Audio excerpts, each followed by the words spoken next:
Hari itu, Paman Gauri datang ke rumah Gauri bersama keluarganya.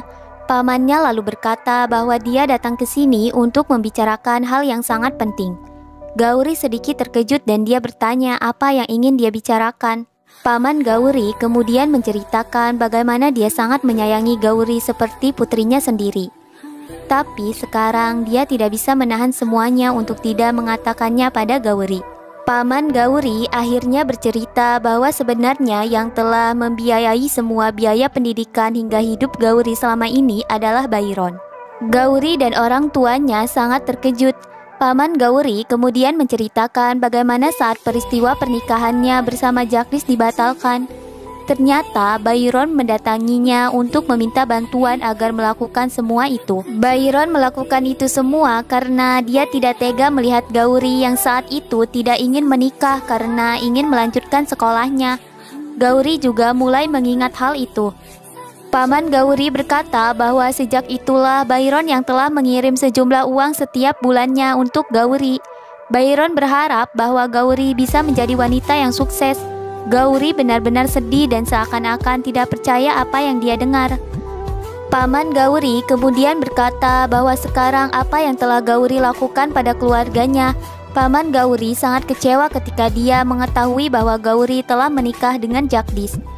Pamannya berkata bahwa dia benar-benar malu atas sikap Gauri itu. Bagaimana bisa Gauri memutuskan untuk menikahi pria yang sudah memiliki istri?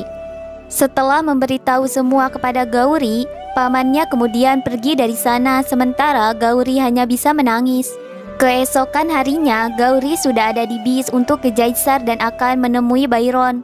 Gauri terus memikirkan bagaimana kata-kata semua orang yang telah menyalahkannya. Dia berpikir apakah tindakannya bersama Jagdish itu adalah sebuah kesalahan. Sementara itu, di rumah, Anandi sedang berdiskusi dengan para ketua desa dan mantan kepala desa.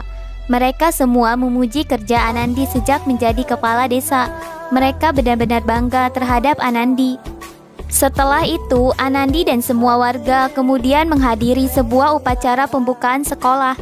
Sementara Gauri masih belum sampai dan dia terus memikirkan bagaimana kata-kata semua orang yang telah menghinanya. Saat bis yang ditumpangi Gauri akan sampai di Jaisar, tiba-tiba semua penumpang meminta turun. Mereka kemudian berkata bahwa mereka harus melihat peresmian sekolah baru di desa mereka. Kepala desa mulai memuji kinerja Anandi selama dia menjabat sebagai kepala desa. Gauri yang masih dalam bis terkejut mendengar nama Anandi. Gauri melihat bagaimana semua warga bertepuk tangan untuk Anandi. Gauri sangat kesal dan dia merasa cemburu atas pencapaian yang telah dicapai oleh Anandi. Sementara itu, di rumah semua orang sedang melakukan puja. Semua orang kemudian terkejut melihat Gauri datang. Mereka kemudian segera duduk untuk menghindari Gauri. Gauri kemudian menghampiri mereka dan dia berkata bagaimana pamannya telah menceritakan kebaikan Byron padanya. Gauri sangat berterima kasih dan memuji kebaikan Byron terhadapnya.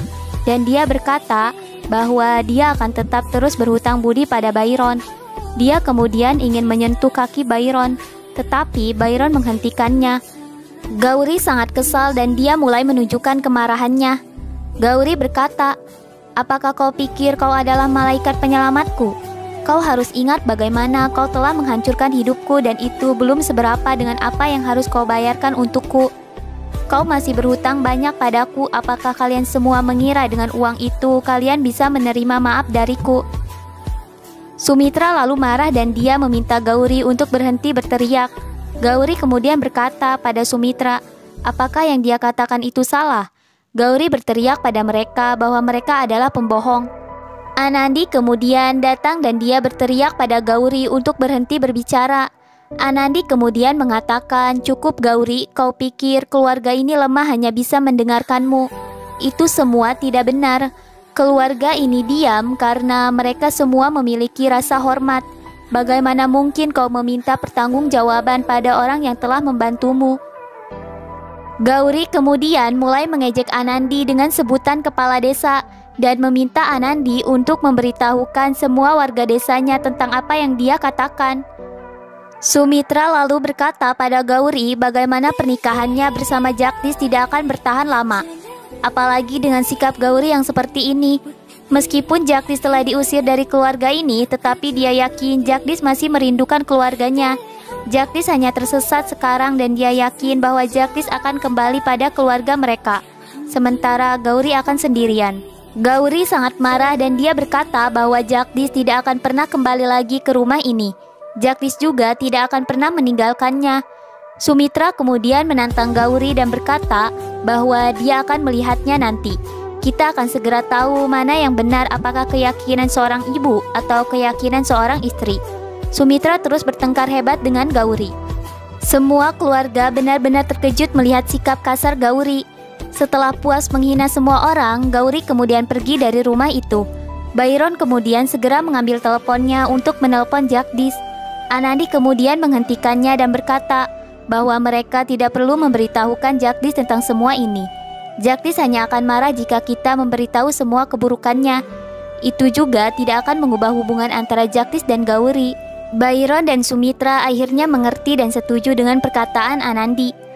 Di dalam perjalanannya, Gauri masih dibayang-bayangi kata-kata Sumitra dan Anandi. Dia kemudian memeriksa teleponnya dan melihat panggilan tak terjawab dari Jagdish. Gauri kemudian berkata pada dirinya bahwa cintanya pada Jagdish itu adalah nyata. Dia akan membuktikan cinta mereka pada semua orang. Dia tidak akan pernah membiarkan Jagdish kembali pada keluarganya ataupun pada Anandi. Sementara itu, Sugena menelpon Jagdish dan Jagdish sangat terharu melihat Sugena menelponnya. Sugena kemudian memberitahu tentang perkembangan Paruk pada Jagdish.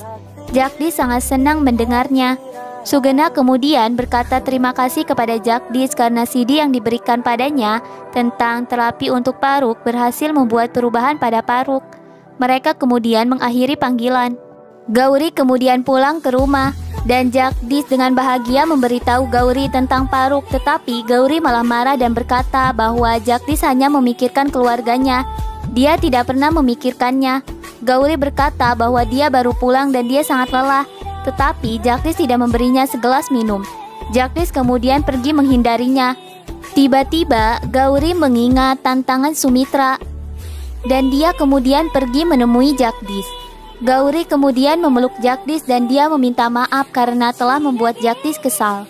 Gauri berkata pada Jagdish bahwa dia sangat lelah karena perjalanan yang begitu panjang. Tetapi sekarang dia akan mendengarkannya. Jagdish akhirnya memberitahu Gauri tentang kabar baik dari kakaknya. Gauri berkata bahwa dia sangat senang mendengar itu. Dia juga ingin mengatakan selamat pada kakaknya, tetapi itu tidak mungkin. Mereka masih belum bisa menerimanya. Jagdish kemudian berkata pada Gauri untuk bersabar karena semua orang akan segera menerimanya. Mereka kemudian berpelukan.